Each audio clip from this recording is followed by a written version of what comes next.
presidente do Conselho de Ministros, adorado ditador, a iniciativa desse nosso Duce, do nosso condutor, do nosso líder, do nosso Führer, inclui encontros com lideranças, visitas ao Congresso e decisões vistas como sinal de flexibilização nas punições.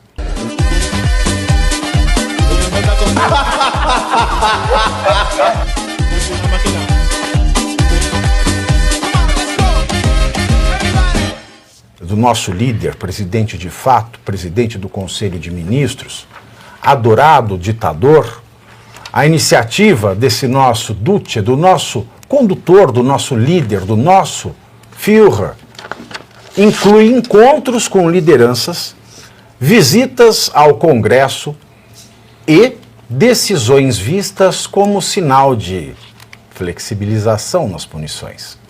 Parlamentares e ministros do Supremo, parlamentares do Supremo, né? Parlamentares e ministros do Supremo, que são parlamentares do Supremo, né? Parlamentares e ministros do Supremo avaliam nos bastidores que Moraes busca reforçar apoio institucional diante da pressão de políticos de oposição ao governo. Há 3 semanas, por exemplo, o nosso querido Duce Moraes abriu as portas do inferno, abriu as portas do seu apartamento em Brasília para um jantar que reuniu a cúpula dos três poderes, como os presidentes do Senado, Davi Alcolumbre, e da Câmara, Hugo Mota, além do vice-presidente Geraldo Alckmin, né, colegas do Supremo, o próprio PGR, né, e isso se fosse o Moro fazendo, ele já seria suspeito, ele já seria lacaio do inferno, etc. e tal, mas o Moro não liga para isso, né, o próprio Moro, o Moro daqui a pouco está falando, é isso mesmo, é isso mesmo, eu sou mesmo criminoso. Associação criminosa. É verdade, porque o Gilmar falou ontem. Só falou, eu sou mesmo. Eu confesso né? Integrantes da PGR e da Polícia Federal. Fez um regabofe na casa dele. Aliás, dentro desse assunto da anistia, o líder do PL, Sóstenes Cavalcante, ele acusou o governo Lula de ameaçar com corte de verbas e cargos os deputados que assinaram o requerimento de urgência do projeto da anistia. Segundo o jornal O Globo, fontes confirmaram que, de fato, o governo mandou recados aos parlamentares que subscreveram o texto por meio de aliados e intermediários, mas negam que as conversas tenham sido em tom de ameaça. Não foi assim, alô, querida, olha, é o seguinte, você tem um pedido de emenda aqui, isso é ficção, tá? Isso é dramatização. Viu, jornalista ignorante? O povo da UOL vai falar assim, é dramatização, tá? Olha aqui, querido, você tem um pedido de emenda aqui, você está pedindo 10 milhões de reais para fazer a torneira do campinho do estado, a torneira do campinho da sua cidade. Eu estava pensando aqui que essa torneira pode ser aquela melhor de 25 milhões. O que você acha? Então, querido, é só você tirar o nome da sua lista que eu passo a emenda para você. Né? Isso é um tom amigável. Eu imagino. Mas não é ameaça. Não é um tom amigável, gente. Né? Sóstenes Cavalcante, inclusive, disse que decidiu protocolar o projeto rapidamente depois de ter recebido ligações dos 3 deputados que cogitavam retirar as assinaturas por terem sido ameaçados. Um dos parlamentares alegou que tinha uma emenda de 25 milhões de reais pendente de liberação que não podia perder. E o deputado federal, aliás, eu queria trazer aqui, nós falamos ontem, né, da Helena Lima, né, do MDB de Roraima, que tirou o nome da lista, Sóstenes se adiantou e protocolou. A gente começou ontem eu pautar logo o Altineu, porque não era o vice. Vamos aproveitar, né, que o Hugo Mota, né, ele foi para onde? Foi para Disney? Não sei lá para onde ele foi. né? E a gente está no pauta logo Altineu, eu fiquei de perguntar ao Altineu não respondeu, eu acho que isso vai virar piada, hein? Vai. Você pautou? Hein, Altineu? Você pautou, né? Aí você pergunta assim, e o Altineu? Aí você responde, nem ele, nem eu. Alguma coisa assim. Se ele não pautar, nem tá eu. Virando, é verdade, tá ficando piada. Ele não respondeu ainda, tá? Falamos que do PL só não assinaram o deputado federal por São Paulo, Antônio Carlos Rodrigues, e o ex-PL, mas que ainda consta na lista do Senado como PL, Robinson Faria, pai do Fábio Faria, marido da Patrícia Bravanel, e sabe quem não assinou também, porque eu fiquei checando ontem à noite? O deputado federal Marcos Pereira, que é partido do Republicanos do Tarcísio de Freitas, né? Ele se negou a assinar a urgência para o PL da anistia. E vocês veem aí, né? Altineu, enquanto você não pautar, meu filho, é mais tempo para eles conseguirem, né? Né, João? E você vê que isso que você mencionou desse jantar, por exemplo, Pavinato, esse jantar por si só, numa democracia séria, cairia a República. Por si só, seria um escândalo, mas a gente vem, né, escândalos se sucedendo. Seria um verdadeiro baile da ilha fiscal. Seria um escândalo igual que são aqueles comitês no exterior para falar com ministros do Supremo e as partes que têm caso no Supremo. Tudo é uma normalização da esculhambação. E como foi mencionado, os ministros eles dão mais entrevistas, falam mais, os juízes, né, que os próprios parlamentares. Então eles deviam ter a rede social deles para fazer os recortes deles também, porque assim já facilita para alcançar o grande público, porque eles normalizaram esse absurdo. E você vê o curioso dessa questão política, né? Você mencionou o Antônio Carlos Rodrigues, do PL, que já foi até presidente do PL municipal, estadual aqui de São Paulo. Ele assumiu como senador quando a Marta Suplicy se licenciou, porque ela foi virar ministra, e o Antônio Carlos assumiu, na época o PL era a base do PT. Então é esse ambiente muito dinâmico, né? Se a gente dissesse na época, futuramente o PL vai ser o partido que vai representar a direita peronomútil, só até a página 3 vai representar a direita. Então é uma grande confusão que a gente vive, e assim, a normalização de um juiz ir lá pressionar os parlamentares, assim, é que acabou tudo de vez mesmo. Ou a gente, né, continua interpretando que está tudo certo, né, que tem muita gente ainda neste mundo que está tudo certo, tem as instituições, está tudo funcionando, ou a gente adota alguma solução que não está vindo via política, não está vindo. Republicanos. O Tarcísio deveria ir para o PL? Ele sempre nega, né? Ele fala que não.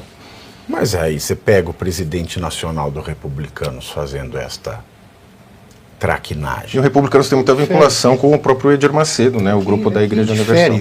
Qualquer partido ali, ele vai ter que seguir as determinações do presidente do partido, vai ter que negociar. Então, o fato do Republicanos ter feito isso... Mas o governador pode ficar sem partido. Ele pode ficar sem partido, porque o voto é dele, é como senador. O voto é dele, ele pode ficar sem. O problema todo é como é que ele vai concorrer. Porque por mais que o voto majoritário... O que não vai faltar é partido. Mas aí que está o detalhe. Por mais que o voto para o majoritário pertença à pessoa e não ao partido, para concorrer é uma determinação constitucional que você só pode concorrer se for por intermédio de partido. Aí vai aparecer um monte de partidos, só tem um detalhe, como é que fica a coligação, tempo, recurso, e para você concorrer para governador, você precisa de uns 20 milhões, de dinheiro, 25 milhões, não adianta dizer, não, mas isso a gente pode fazer pela rede social. Os políticos, né, professor, para ano que vem. Porque até no caso do Bolsonaro, o Bolsonaro ganhou fazendo aquilo porque ele trabalhou nas redes numa época que as pessoas não estavam tão preocupadas com as redes, estavam preocupadas em segurar. E o Bolsonaro é um fenômeno, é outra coisa, né? Ele teve espaço na grande mídia também que ridicularizava ele, né? Vamos lembrar, e isso o ajudou, né? Olha, mas agora o Tarcísio tem a máquina, então, aí tem um monte de partido. Que adianta ele ter a máquina? Mas se a cultura tá lá, como é que tá com quem? Ele também não sabe jogar, né? Quem tem a máquina não é o Tarcísio, com todo respeito, eu adoro o Tarcísio, ele é um cara brilhante, um homem de caráter, mas quem tem a máquina para mim é o Kassab. Ué, não vai adiantar nada, porque é o cara que é o articulador político, o cara que tem 3 ministros, é dono de um partido, vem dizer que ele é presidente do Brasil, você não tem presidente de partido, você tem donos do partido, ou é um para pessoa, ou são umas 5, 6 pessoas e acabou. Então quem tem a máquina é isso, se o Kassab se encher o saco dele, acabou. O Tarcísio vai ficar aí, tem um detalhe, o Tarcísio, por ele ser um cara bom, um homem bom de caráter, ele não tem aquela maldade necessária para estar guerreando no meio do inferno. Então pode ver ele, como é que ele chegou na televisão e falou com toda sinceridade, que uma vez ele ficou deprimido. Ora, você pega um cara como o Kassab, que você olha para o Kassab, qual é o sentimento que o Kassab tem? Nenhum. O Kassab é cálculo de custo-benefício e relações de poder, acabou. Então não adianta ele ter a máquina. Ele vai precisar, então, queira ou não queira, essa é agora, só para verificar o negócio da pauta que a gente estava falando do Moraes, quando o João falou de que isso era um absurdo, só por isso que está aqui, ele poderia ser cassado, porque é a comprovação de desvio de função. Todos os Como é que o próprio... tanta certeza de impunidade, ou falta de vergonha na cara, ou mediocridade, ou falta de cálculo político, certeza da vitória, que eles pedem assim, não, o Alexandre Moraes saiu para fazer política no Congresso para garantir as determinações dele, as necessidades políticas dele. Como é que o ministro do Supremo faz isso? Isso aqui já é documento comprobatório. De que nós somos uma ditadura. E aí nós estamos numa ditadura, somos uma ditadura. E de que ele não pode continuar Nós somos uma ditadura, isso está claro. Está aqui, isso aqui é a comprovação, não precisa mais nada. É que pior do que isso, só a declaração do Barroso. Não, pior do que isso é o artigo do Celso de Mello, que nem está mais no Supremo. Ali é muito medíocre. E ao invés de aproveitar o resto da sua vida tranquila, com dignidade, escreve lá pro site do Felipe Neto, né? Que os ministros têm amor à Constituição, defesa da Constituição. Ah, pelo amor de Deus. Ô, Pave, quando você falou, caiu com uma luva esse negócio de Harvard, o que quer que seja, tal lá. Quando você pega a declaração do Barroso, ele está praticamente explicando e justificando para os Estados Unidos a caca que eles estão fazendo. Quando você junta tudo, você diz, mas peraí, olha como está a preocupação do governo americano, eles vão até o fim. Olha como é que está, eles estão tão preocupados como você disse. Ali, ó, a questão do Trump é garantir a isonomia e garantir que todas as opiniões sejam preservadas. Por qual razão? Porque senão você mata a pesquisa científica. Por isso que não vai ter dinheiro do Estado, acabou. Quando você pega a relação, até Harvard precisa de dinheiro público. No teu livro, Peter, você faz uma comparação dos recursos do PIB, percentual do PIB, é muito legal. Sim. Você fala de cada país. Quando você olha e junta todas as peças, aí você vê o que está sendo feito aqui, comprovada a ditadura e só isso aqui é elemento suficiente para o Alexandre de Moraes ser cassado. Para abrir o impeachment hoje. Hoje. E detalhe, vai dizer assim, e tem detalhe, a fonte é fidedigna, porque é o Diário Oficial da União. Pergunta lá pro como é que é o nome? Sidônio. Se não é o Diário Oficial da União, quanto que eles estão dando? Mais 50 milhões para fazer aquela propaganda ridícula. Lembra que eu falei ontem? E você aí já está preparado para ter todos os argumentos para dizer que Marx não foi um cara legal, para dizer que o comunismo não é um lugar para diversidade, para desmontar essa grande fake news histórica da esquerda, que é repetida por nossos professores de história, de geografia, de sociologia, que é repetida nas universidades, que é repetida nos livros. Está preparado para dizer por que Marx não era um cara legal e por que todo marxista raiz também não é, e porque o comunismo é terrível.